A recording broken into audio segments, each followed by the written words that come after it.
so you can see what Oregon weather's like. I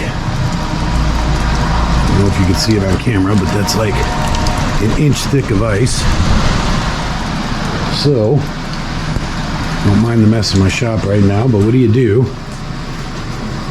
when she's tucked away in the middle of garbage and the weather outside looks like this?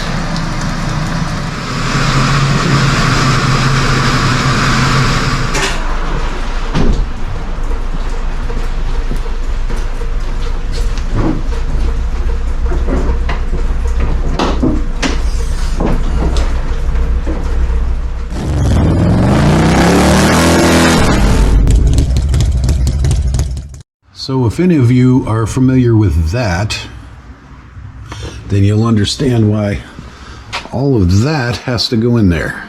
So if you're interested in seeing a dumb YouTube mechanic tear all this up and make her run better, we're going to do stuff I don't know how to do. This ought to be fun. So I'm going to be watching a YouTube video tutorial on how to do this.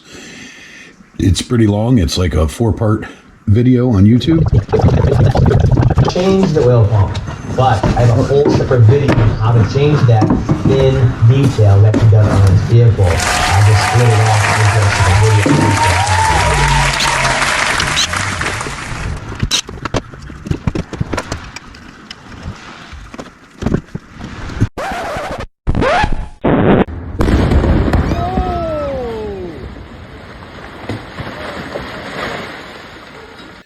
So during editing, I realized in my rookie state that I affixed the camera in such a position that you couldn't see half of the stuff I was doing. So I'm just going to do a lot of fast forwarding, and we'll cut out to a little bit of inspirational nuggets, and we won't bore you with all of me just wrenching and cussing.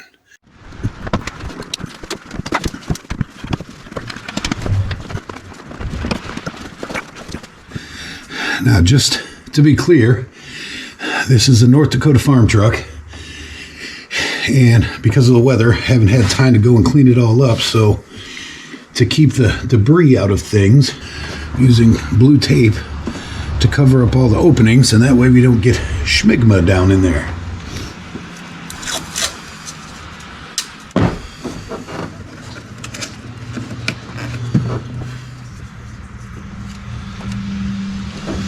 Just to make it easier on myself, since I have a tendency to forget things, I'm using blue tape to label my connections. That way when I go to put everything together, 1 goes to 1, 2 goes to 2, and so on and so forth.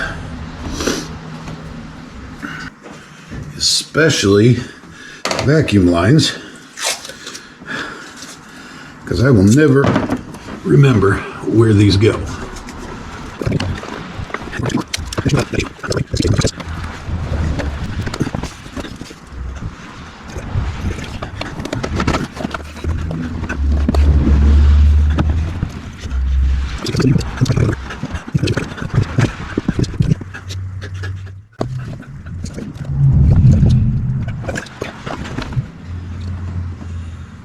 There's just a ton of shit in here.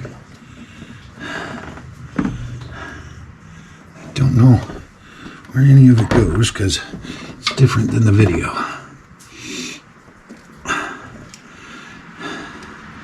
And of course, the video is never exactly what you're doing. It's the same motor, but a different truck. So everything's just a little bit different. Enough to get you confused. I don't know how that's supposed to come off of there.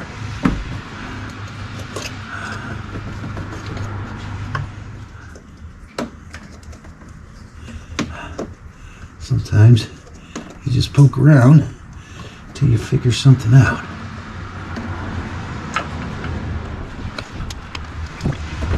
And hope you don't break anything.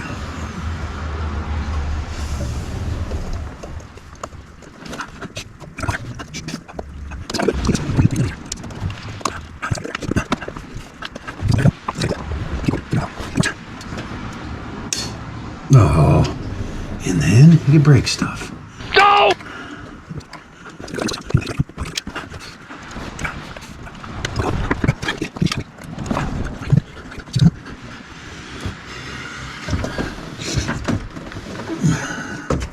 They make it look so damn easy on the videos.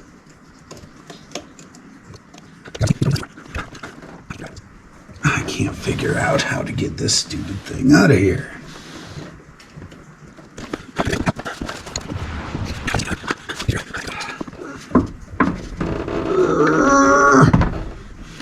Okay, now you're out of the way. Aha! There it goes. And some of them obviously go in only one place, so it won't waste the time to mark those up. I'm feeling that's going to be in the way when it's time to get this stuff out of here.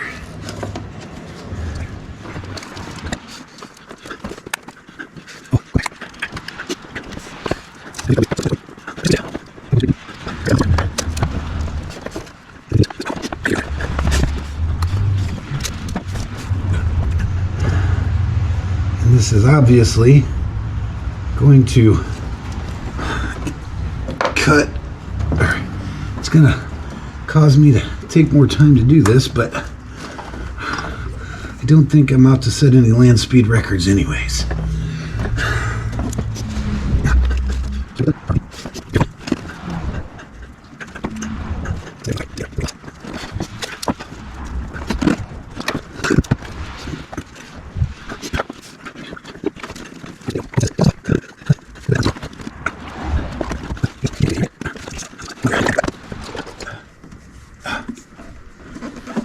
Oh, come on. You're moving. You want to come out. Bingo. Ooh, that's a bingo. Is that the way you say it? That's a bingo. You just say bingo. Bingo! How fun! So if you're anything like me, I go yard sailing and garage sailing and estate sailing all the time, my wife and I. And I'll buy old toolboxes that have a shit ton of little tools in them that I have no idea what they're for. Until you start doing stuff like this, and all of a sudden you know.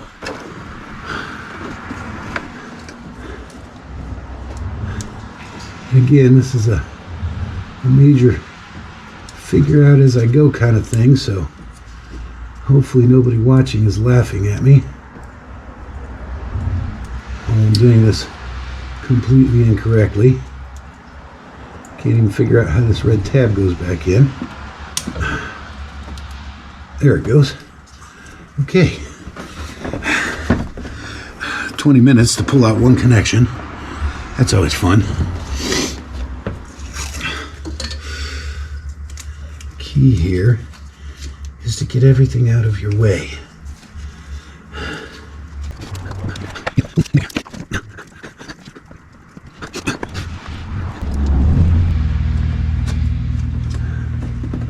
Oh, okay. I can get out of the way better. I've been asked multiple occasions how do you learn how to ride? How do you get on the bike for your first time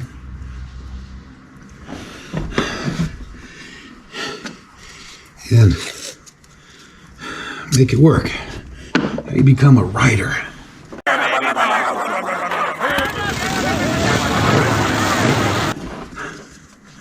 Well, my first advice to everyone all the time is don't be scared.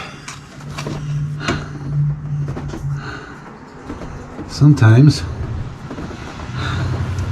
you just gotta do it. Man, I feel like sometimes with working on vehicles, it's the same thing. You just get in there, have faith that you can figure stuff out, is there only 3 rails? 2, 3. The other one's way back there.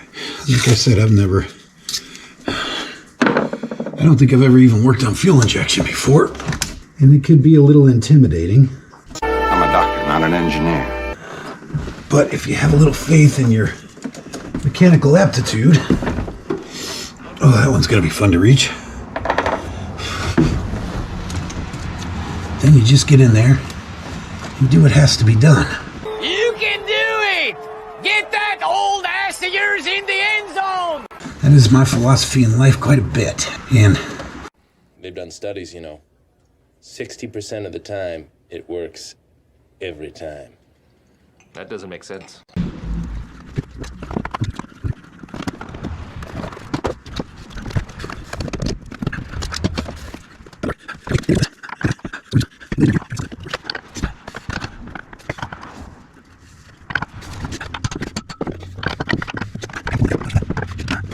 hillbilly engineering here. Try to get something to work. Because apparently you want to shock this. Going the wrong way, of course.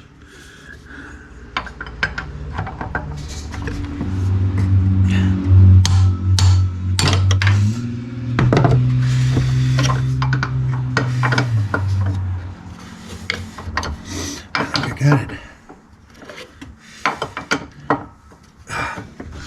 I got it.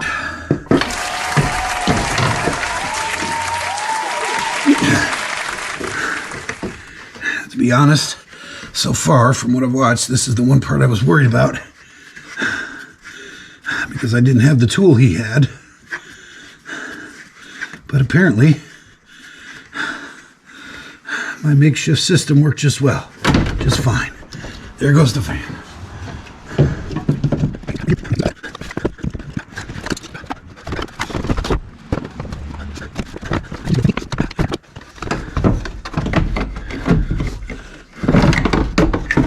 Bingo! Bingo! How fun! Now I can see what I'm doing. Holy mackerel, there's a lot of crap in here. And if you want proof of it being a farm truck, look all up in there. Look all down in there. Even inside there I gotta clean out. Oh, that is thicker than Shakira's thighs. Okay, time to trade batteries and switch to the other side. A few hours later. At the end of the day, you basically want to get it down to this point. It's all just disassembly. It's nothing real complicated. If you've got the mechanical aptitude to try this project, then nothing I've done so far is going to be a big deal. I'm kind of a big deal. Usually, my backyard wrenching on my own cars has helped me to learn how to work on my bike, and this time working on my bike has helped me to work on the truck. We have hydraulic cam tensioners, chain tensioners, same thing I have on my Harley, and they get worn out, so you have floppy chains. And it screws up your timing and whatnot, and one thing leads to another, and your truck doesn't have the power it's supposed to, and then it starts breaking things.